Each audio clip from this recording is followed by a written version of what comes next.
हमारे आज के इस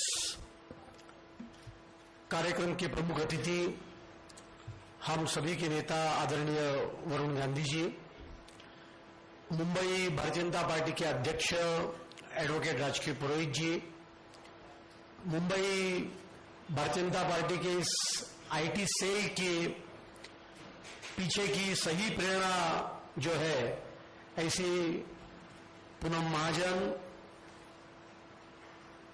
मुंबई के मेरे साथी संजय उपाध्याय, अतुल शाह, इस सेल के राष्ट्रीय को कन्वीनर वैस जी, आशुतोष पाटनकर, त्रिपाठी जी और यहां उपस्थित सभी कार्यकर्ता बंधु भगिनी।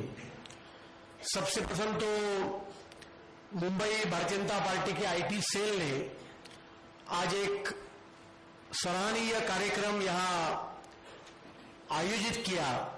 इसके लिए मुंबई भारतीय जनता पार्टी की आईटी सेल के संयोजक और को कन्वीनर और उनके सभी साथियों को मैं बहुत बहुत बधाई देना चाहता हूं, उनका बहुत बहुत अभिनंदन करना चाहता हूं। व्यास जी ने विस्तार में आईटी सेल, संवाद सेल क्या काम करता है इसके बारे में बताया।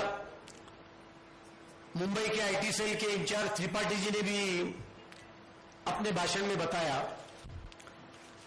लेकिन मुंबई भारतीय जनता पार्टी मेरे ख्याल से पूरे भारतीय जनता पार्टी का एकमेव इकाई होगी कि जिन्होंने महापालिका चुनाव के पहले मुंबई के सभी कार्यकर्ताओं के लिए आईटी सेवी होने की दृष्टि से लगभग 4 घंटे का एक अभ्यास वर्ग आयोजित किया था।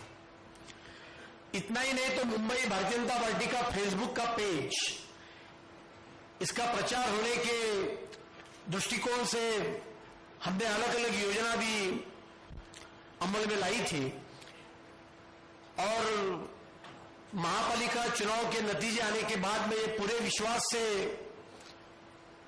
कहना चाहूंगा कि मुंबई भारतीय जनता पार्टी को भारी यश इस महापालिका चुनाव में मिला, उसमें सभी कार्यकर्ताओं का श्रेय है।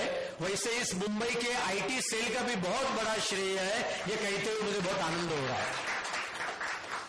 फेसबुक है, इंटरनेट है, इसके बारे में बहुत कुछ कहने का ये मेरे लिए अवसर नहीं, क्योंकि हम सभी वरुण जी, पूनम जी का भाषण सुनने के लिए उत्सुक है। लेकिन ये एक ऐसा माध्यम है कि जो माध्यम समाज के सभी वर्गों को तोड़कर, देश की सीमाएं तोड़कर दुनिया के हर एक आदमी तक ये माध्यम पहुंचता है। और जब ये माध्यम पहुंचता है एक आदमी से लेकर दूसरे आदमी तक, तब उसकी जात, वर्ग, प्रांत, भाषा, देश, उसका विचार, ये न सोचते हुए हर एक आदमी को दूसरे आदमी को जोड़ने का कोई माध्यम होगा तो आज की इस दुनिया में इंटरनेट, फेसबुक ऐसे माध्यम ये आज की दुनिया में है। इसी फेसबुक ने अरब कंट्रीज में क्रांति लाई, जस्मिन रिवॉल्यूशन लाया। ये इंटरनेट से, फेसबुक से चाइना जैसी सुपर पावर भी इतनी डर रही है कि चाइना ने भी इंटरनेट के ऊपर पाबंदी लगाई है, प्रतिबंध लगाए हैं। गूगल को भी उन्होंने कहा कि यदि आप हमारे देश में आपको काम करना है तो आपको विशिष्ट दायरे में काम करने की आवश्यकता है। और परसों मैं नेट के ऊपर ही इंटरव्यू पढ़ रहा था कि चीन का एक आदमी, एक कार्यकर्ता जो अंधा है, चीन के तानाशाही के खिलाफ आज जो अमेरिका में जाकर बैठा है, उस व्यक्ति का इंटरव्यू पढ़ने की मुझे इजाजत किसी ने दी तो इंटरनेट के कारण मिली। इतना इंटरनेट आज के दिन में प्रभावी माध्यम है और इसलिए ऐसे आईटी सेवी हर एक व्यक्ति ने होने की आवश्यकता है। इसलिए भारतीय जनता पार्टी ये चाहती है कि भारतीय जनता पार्टी का हर एक कार्यकर्ता ये आईटी सेवी होने की आवश्यकता है। और इसलिए इसी सिलसिले में ये सब कार्यक्रम हम करते आए हैं।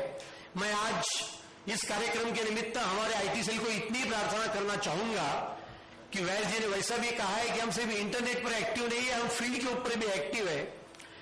आज भी मुंबई शहर के स्लम एरिया में छोटे छोटे बच्चे हैं, युवक हैं, वो फेसबुक तो एक्सेस कर सकते हैं, लेकिन कंप्यूटर के अलग अलग कोर्सेज जिनकी फी 4,000, 5,000, 10,000 इतनी बड़ी फी होती है, मुझे लगता है मुंबई का आईटी सेल ऐसे स्लम सेल में भारतीय जनता पार्टी के वहां के कार्यकर्ताओं के साथ मिलाकर यदि सस्ते दरों में यदि कंप्यूटर एजुकेशन की क्लास चलाएंगे तो मुझे लगता है कि हम सही मायने में इस आईटी का और एक कदम बढ़ाएंगे। इतना ही कहते हुए फिर से एक बार सभी आईटी के कार्यकर्ताओं को शुभेच्छा देते हुए मेरे 2 शब्द समाप्त करता हूं। जय हिंद, जय महाराष्ट्र।